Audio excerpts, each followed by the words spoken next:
Empecemos por hablar del interrogatorio de parte. Ya he dicho que hace parte de la estructura del proceso oral. ¿Cuál es la razón por la cual estamos afirmando que hace parte de la estructura del proceso oral? Ustedes dirán, pero si eso está en la audiencia del artículo 101, pues de ahora en adelante los jueces no podrán posponer ese interrogatorio como lo hicieron con la complacencia de nosotros los abogados para hacerlo en el periodo probatorio tardíamente, sino que hace parte de la estructura y se dice el juez debe, no es si puede o si quiere, sino debe interrogar exhaustivamente a las partes. Y piensen ahí detenidamente y despacio, ¿quiénes, como y voy en parte a copiar a Capelletti, a Mauro Capelletti, quiénes si no las partes son las que conocen los hechos del proceso?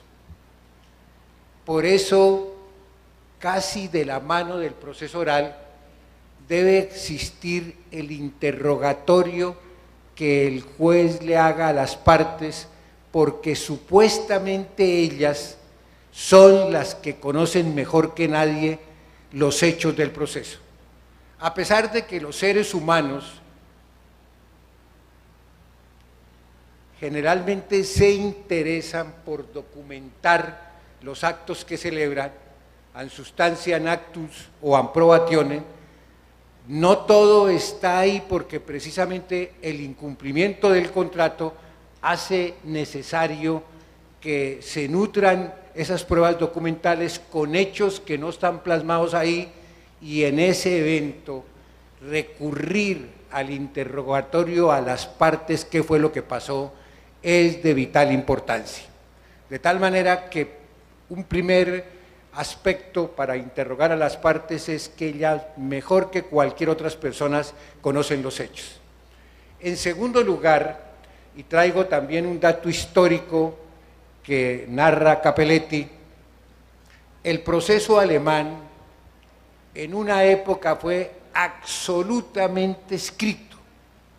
Se llegó a decir, lo que no está escrito no está en el mundo.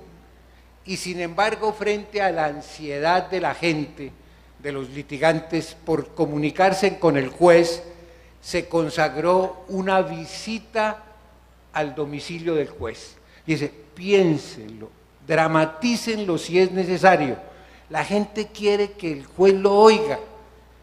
Y frente a esa necesidad, siendo un proceso tremenda, vulgarmente escrito, se permitió que pudieran ir a visitar al domicilio al juez para decirle algo.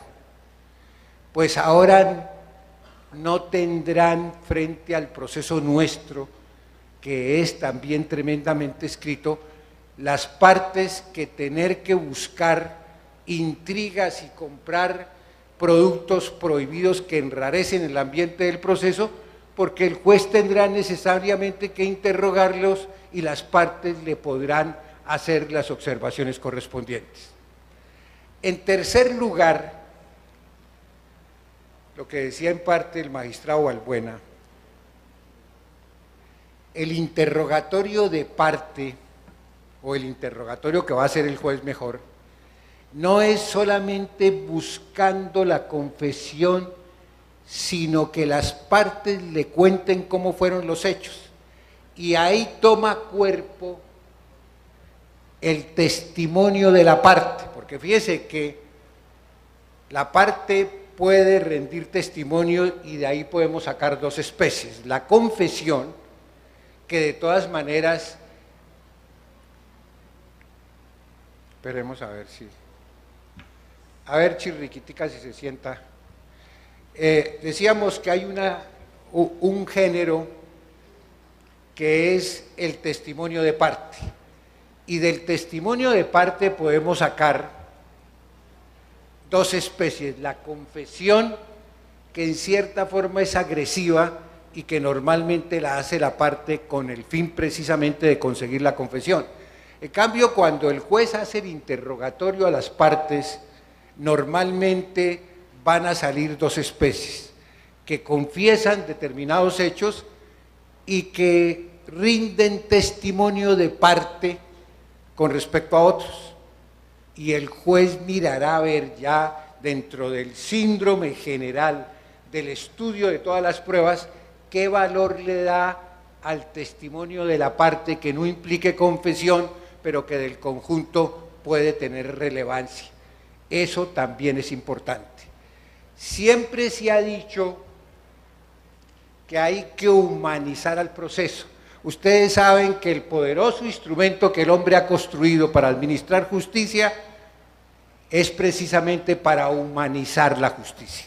Entonces, ¿qué mejor manera de humanizarla que el juez, oyendo a las partes, vaya construyendo la solución que tomará después?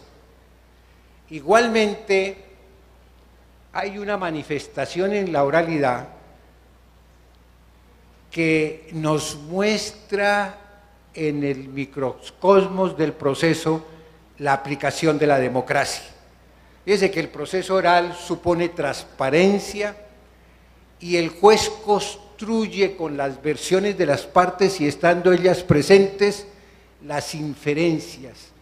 Es el acto más democrático que nosotros podamos encontrar, que el juez construya frente a las partes las inferencias, y eso solamente se logra pues oyendo a las partes, interrogando a las partes. De tal manera que el interrogatorio a las partes es de vital importancia. En segundo lugar, si es necesario, el juez hace el careo. El careo no es un nuevo medio probatorio, sino es un método para interrogar. Pero para que el juez haga el careo, se necesita que tenga una gran agilidad mental, porque cayó en descrédito el careo era por el método que se empleaba. El juez le decía a una de las partes, cuénteme a ver qué pasó, y la persona duraba hablando media o una hora, en fin, y después le decía al otro, ¿usted qué dice? Y volvía a lo mismo. Eran monólogos hartísimos, como dicen las señoras del norte de Bogotá, hartísimos, mijita. En cambio, ahora el juez captura racionalmente cuál es el punto de controversia y procede a preguntarle a las partes cara a cara. Por ejemplo, en el proceso de simulación, una de las partes dice que pagó el precio, el comprador, el presunto comprador, y el otro dice, no me pagó precio porque era simulada. Ese es el punto del careo. A ver, ¿usted qué dice? No, pues que sí lo pagué. ¿Cómo lo pagó? Y ahí mismo, si llega a decir que pagó el precio, nos contará cómo lo hará. Y aquí paramos para introducir la noción de la carga de la prueba. Ustedes saben que los contratos se suponen celebrados realmente. La gente celebra contratos reales. Y si uno demanda la simulación, soporta dentro de la noción clásica de la carga de la prueba, informada por el más rabioso liberalismo, soporta la carga de demostrar que no se pagó el precio. Y eso es casi una proeza. En cambio aquí, fíjese bien, la persona dice, sí, yo sí pagué el precio, cuénteme a ver cómo la pagó. Pues mire, es que lo hice mediante unos cheques, etcétera. Muy bien, me trae la prueba a la audiencia de instrucción y juzgamiento, me trae la prueba para acreditar que usted pagó el precio. Fíjese cómo la vamos repartiendo ahí, porque también se consagró, no vamos a hablar de eso, la noción de las cargas dinámicas, precisamente para, como dijo Juan Guillermo Herrera, para que nosotros tengamos en cuenta que la divina igualdad que nos suministró el liberalismo, lo que condujo fue a una perfecta desigualdad, y que tenemos que utilizar, como dice el Código General del Proceso, utilizar los poderes para que haya una igualdad real. El proceso se volvió un fenómeno social de acuerdo con este criterio. Entonces tenemos el interrogatorio a las partes, el careo, y después el juez ahí hablando con las partes fija el objeto de la prueba. Les dice a la parte, mire, ¿está acreditado entonces que sí se pagó el precio? ¿Sí o no? Sí está acreditado, muy bien. Entonces aligera el objeto de la prueba Y fíjese bien, las pruebas que estaban encaminadas a acreditar hechos que ya resultan aquí confesados o aceptados, devienen en inútiles y superfluas, y como consecuencia nos vamos a ahorrar una cantidad de desgaste de tipo psicológico y jurisdiccional, porque hemos logrado achicar el objeto de la prueba. Y ahí mismo, como también lo dijo el magistrado Balbuena, el juez debe proceder a intentar la conciliación, pero no con desidia y pereza. ¿Cierto que ustedes no quieren conciliar? Ustedes como que no tienen cara de conciliar, sino que el juez hará toda la labor persuasiva de un profesional del derecho para que las partes traten de arreglar. Y si tienen fórmulas muy separadas, las va acercando.